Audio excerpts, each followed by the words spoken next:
everybody, it's John, your Indian Cine-MANIAC, with another Mirzapur episode reaction.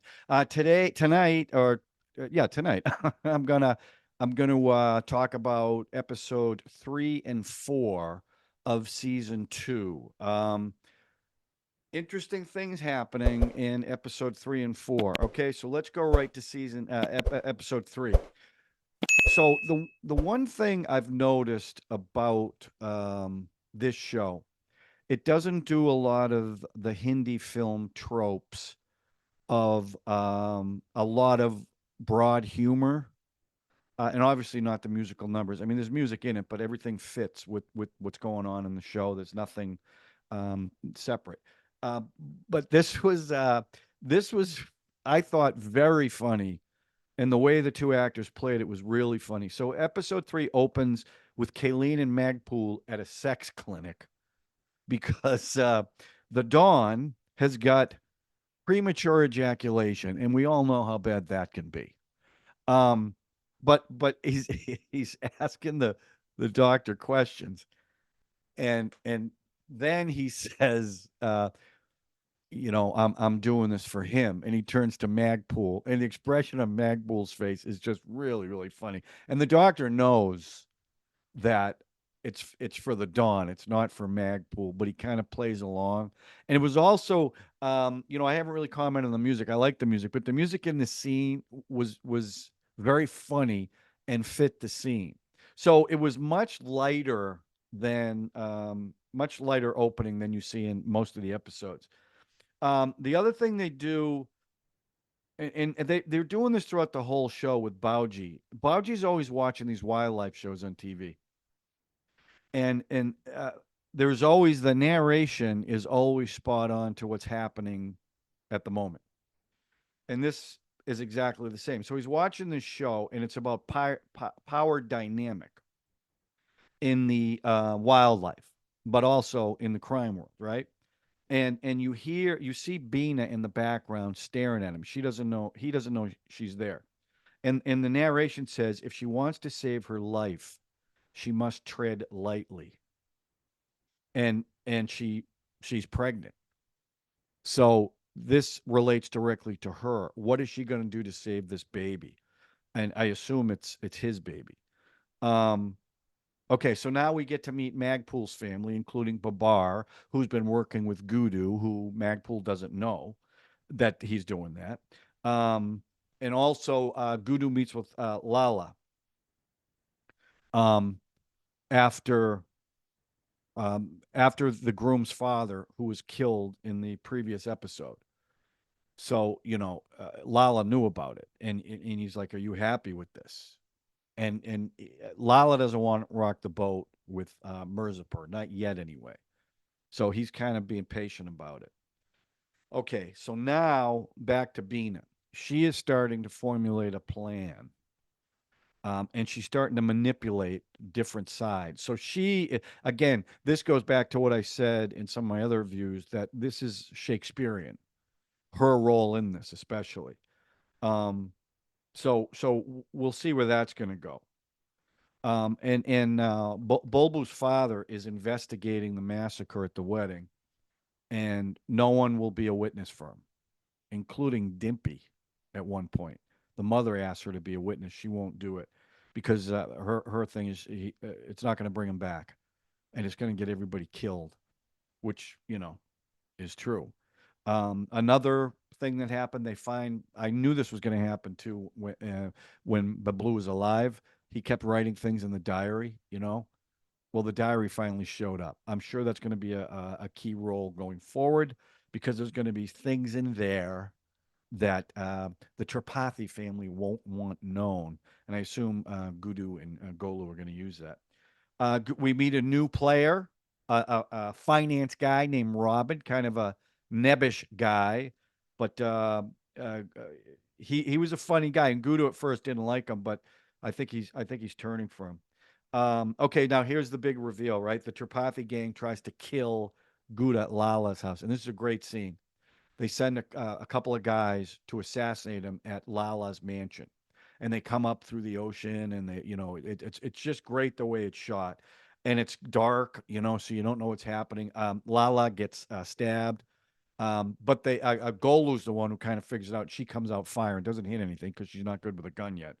Um, but the thing that I loved about this scene, I can't really explain it, but one of the guys who's got really bad teeth gets thrown down on the ground, hits the ground, and the flashlight gets popped up in his mouth, and he can't get it out. So he's running around with a flashlight in his mouth, which I thought was pretty funny. Well, Guddu finally gets a hold of him and rips the flashlight out of his mouth, and his teeth go flying. And it ends, and I love this ending. Gouda, well, you don't know this, but the Dawn gets with Muna in the room, gets a box. He opens up the box, and there's a bunch of teeth in it. And there's also, wait, I want to say this right. And in it is a formal resignation letter from Guddu. So now they know Guddu's alive and he's a player again. And that's how the episode ends. So then, and look at this. This is episode 4. I took a lot of notes on episode 4. Um, they figure by getting the teeth, they figure that he's working with Lala. So Muna wants to kill Guddu. But and the Dawn says, yeah, that's going to happen. Just hold off. It's going to happen. Just not right now. Now, I mentioned earlier that the diary is going to come and play. Well, now Gulu's starting to read the diary, and then there's a flashback with Blue, right? I miss that guy, Vikrant. I miss him. I wish he was still in the show. They also do a flashback with Sweetie, where you hear her voice saying, "Promise you'll take care of me," which of course Guddu didn't do. And then there's one scene that's because the one thing you haven't seen from like Golu and Guddu especially, they haven't really broken down by losing their siblings, right? One lost their brother, one lost their sister. Well, there's a scene where they're in bed. Ralph would have something to say about this, but they're in bed trying to console each other, and then finally, is it weak if we cry? And Gulu says no, and they both just kind of break down. It was real. It was a really nice scene. A little emotion from the two of them. Okay, so now Beena. All right, Beena. She's getting back. She wants she wants Raja back. Okay, now I assumed he was dead. She cut his junk off. I guess he's fine. Um, and she uses kind of seduction with Baji. She starts rubbing his arm. I'd like him back. It's tough, and he breaks down. He agrees to it. Okay, so that's kind. So he's going to be back in the house, even though the father knows he was messing around. Okay, so let's see what else. Oh, you finally meet Maduri, who's the CM's daughter, right? Muna meets her, and you can see that where that dynamic's going. There's a love-hate relationship. She's very independent, and I mean, the first time they meet, by the end of the day, he's giving her drugs, and they make the statement that both their fathers are controlling their lives. So there's a little connection there. That's probably going to help. Now back to Bina, and this is what they do. They jump back and forth, right? Bean is talking to Raja, trying to get him to come back to the house. He wants nothing to do with it after what happened to him. He says, I want to get married. I want to have kids. I don't want anything to do with that house. Well, she tells him he's the father of her baby. Now, I don't know if that's true because I had assumed it was Bauji's baby. Is she manipulating Raja? And let's say, for sake of argument, she is. She's got something planned with Raja. Why else would she want him back in the house? So there's something going on there. But she is a conniver, that one, and I know why. She's doing it for survival. I totally get it. I'm not excusing it, but I certainly understand it. Now they go to Guddu, who's getting stronger. They show him getting stronger, even though his leg's still kind of bad. He attempts to apologize to Shardam, who's Lala's daughter. She was the one at the wedding whose husband got killed. She didn't want anything to do with it. And then we go back. This is stupid. I'm just reading this. A few things that happen in this that are important. Robin ends up becoming part of the organization to invest the money illegally. Golu, for the first time, meets Junior Tyagi, and she ignores him. He's trying to talk to her. She's ignoring him. And finally, she says, I don't speak without reason. So there's something there, right? Because he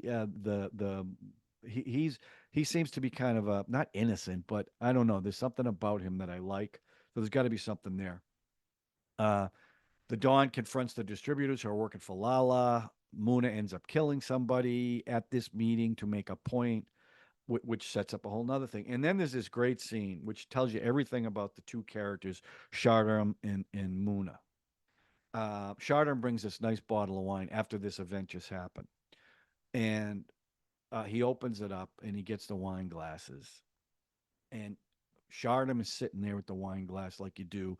You do that thing where it kind of swirls around. You let it breathe.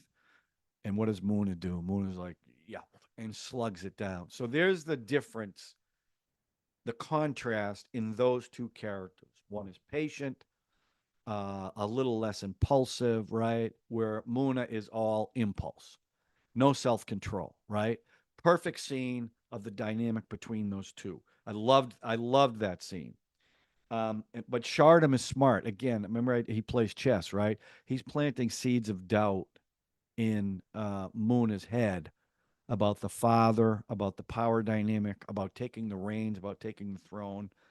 Um, and that brings us to the conclusion of episode 4, which is both Shardam and Muna want to kill Guddu.